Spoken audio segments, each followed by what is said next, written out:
Hello, I'm Doug Brown, and welcome to this episode of BarChat. Today I have with me as my guest Beth Griffin. She's the Executive Director of Lawyers Concern for Lawyers. Lawyers Concern for Lawyers is celebrating their 10th anniversary this year, and they're part of a national network of providers who are focused exclusively on helping lawyers improve their lives and their practices. They work with lawyers and law students and help them on issues of mental health, substance abuse and addiction, and age-related illnesses. Welcome, Beth. Good morning. Good morning. When we were talking before we set up our interview today, you were sharing the results of an interesting and kind of disturbing study recently completed about issues that lawyers are having nationally. And why don't we start with sharing some of your observations about what lawyers are experiencing? Sure. This is a study that is brand new in collaboration with Hazel and Betty Ford and the American Bar Association. Mm-hmm. And the results are currently being reviewed for publication. But the preliminary results are startling and disturbing. The survey covered 19 states and 15,000 licensed and practicing lawyers. And I think that what was most concerning to me showed that the cohort of young lawyers from 25 to 35 who've been in practice for about 10 years are the ones who are struggling the most. That's really different than prior studies, right? Yes, prior studies had shown that the lawyer groups that struggled the most with addiction issues in particular were the in practice more than 20 years, over 50 years old. So this is turning that on its head a little bit, and we have self-report numbers that 21% reported problem drinking. Some numbers around drug use, but that's hard to self-report because it's not really going to be very accurate. The young lawyers reporting, again, kind of startling numbers, 28% reported depression, 19% reported anxiety, and these were with questions built right into the survey, so it wasn't just, did you feel depressed lately, did you feel anxious lately? So they were clinically based questions, not just Correct. Idea questions. Correct. Sure.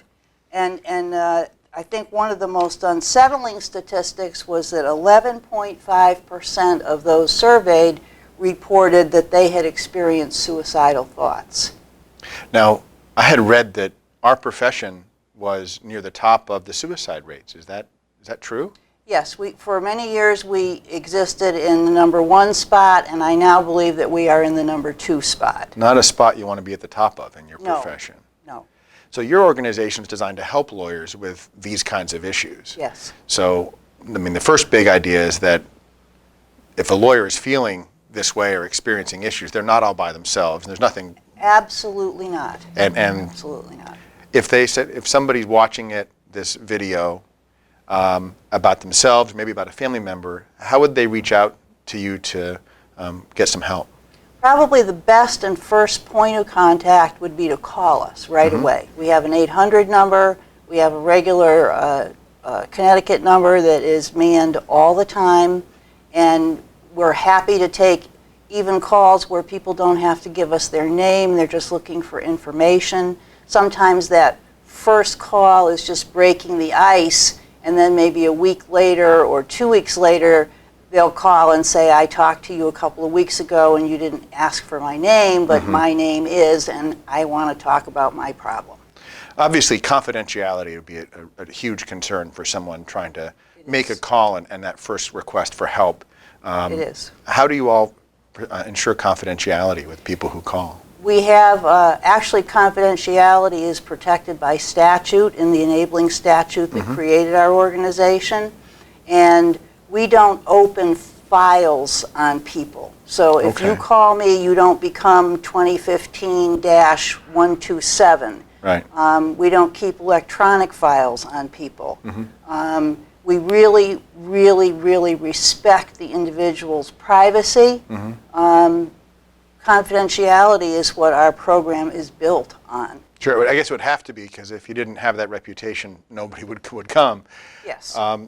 Now, one thing when I first learned about your organization is that there's some pretty significant benefits that are available without any cost to individual members, especially if they're having, concern about mental health issues. Isn't that right?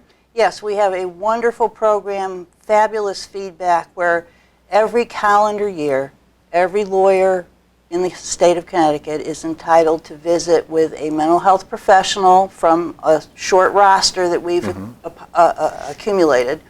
They get 5 visits. 5 visits. Which we pay for. No reports are generated, no evaluations are written, so it really is a very private, kind of off-the-grid sort of resource. And this is the ideal time of year because if you use 5 in the fourth quarter of 2015, you immediately have 5 for the first quarter of 2016. And we know that the holiday times are particularly stressful times for people at the end of the year. Yes. What's a typical issue that someone might present with that might benefit from one of those 5 visits? I think that most recently in the last couple of years, what I have seen is someone who thinks that perhaps they're drinking a little too much, and then when you peel back the first layer of the onion, you find out that there is a significant depression underneath that. I see. So we're talking about the co-occurring disorders, and I think if you had someone from a treatment center here, you would find that a lot of the people who go into rehab these days, that is what happens. There's a co-occurring disorder, so that most commonly is what I've seen in the last couple of years. So even if someone isn't prepared to say they have a drinking problem, but they think they might have a drinking problem, they could call and get support for that. Absolutely, absolutely. Now you also have some group 12-step programs. Tell us about those. Every week there are 3 12-step meetings in various locations. There's one in Rocky Hill every week, there's one in New London every week, and there's one in Milford every week. We can't call them AA or NA meetings, Sure. but they are a 12-step template, and all lawyers are welcome. We've seen law students, we've seen judges, and then every week we also have a mental health support group for lawyers only. And that is facilitated by a mental health professional. It's not group therapy. Sure. And it is not a 12-step meeting. It's a support group for lawyers who have issues with depression, anxiety, bipolar disorder, those things. Now, one of the things that we hear more about is lawyers who are nearing the end of their practice and want to transition out of practice, or maybe want to get back into practice. And they're looking for resources to have someone help them make a decision of, should I still be in practice? Should I still be a lawyer? Do you help those kinds of people? All the time. We have been able to use the network of nationwide lawyer assistance programs and pull resources. The New York State Bar had a commission that worked for a couple of years to put together a handbook for how to close down your practice. Really? And we've been able to use that with their permission and generosity. So we've been able to help lawyers who are on that end of things, who wish to close down their practice.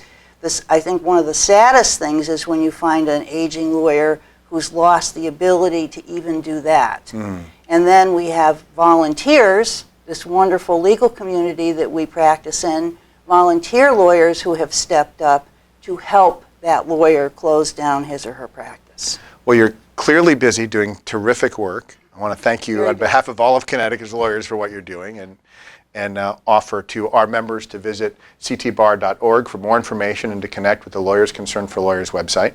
And thank you very much, Beth. Thank you very much.